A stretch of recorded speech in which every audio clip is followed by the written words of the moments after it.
Now, it's been quite a week in the world of technology. Apple and Samsung's battle continue. While Apple's shares suffered, a new figure saw Samsung outselling them 2-1. And it's in what's being called a defining moment for Microsoft as they launch Windows 8. Chief Executive Stephen Ballmer has bet his $235 billion business on an operating system intended to give the company a future as the PC fades and smartphones and tablets take over.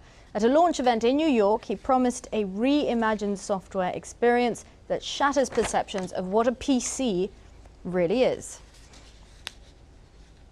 So to make some sense of all of this, we're joined by Nick Rego, senior editor at tbreak.com. Nick, thank you so much for coming in. So there's lots of jostling for position for some very wealthy companies.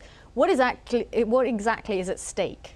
I think what we're seeing here is the evolution of the computer with the introduction of the tablet. So you have more and more people wanting to be mobile and working out of the office. So they want a device that they can access their emails, their documents, their files, and just basically take it wherever they go. So I think the race is really to provide a device that does all of that in a compact and lightweight tablet.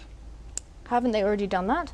I think Apple kind of hit it on the nail when they first introduced that. I mean, tablets were actually launched long before the original iPad came out. But what Apple did is they took existing technology and added their own spin to it and made it better for consumers. So I think Apple really did kind of spearhead the tablet evolution, and now companies are realizing that consumers want to do more. So they want to do movies on it, they want to play games or edit media. So each manufacturer, each company is trying to come up with their own spin on the take on a tablet. So the iPad upped the game, right? Pretty much. Now, we've seen this big Microsoft launch this week.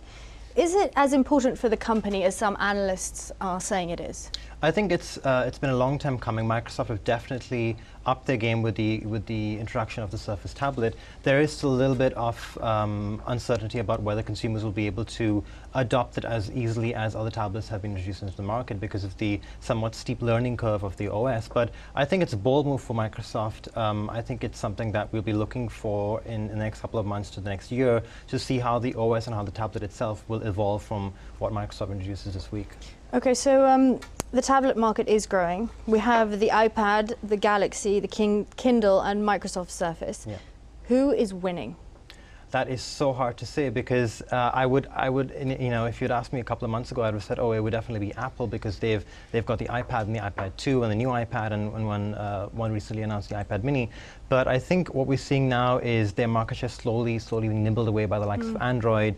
You've got so many manufacturers adopting that operating system from the likes of Samsung, and HP are coming up with a business tablet as well next year. So I think while Apple may be in the lead right now, they might be, you know, a little bit cautious and look to other manufacturers and keep an eye on what the technology is coming forward. So do you think that one of the challenges is that no one really knows what's coming up, what the new technology is? It's sort of blazing frontiers as they go.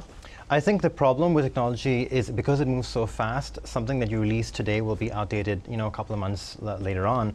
I'm personally looking forward to a tablet that I can take away, just go out and about, come back to the office, dock it, and it's my full desktop experience. What do you have?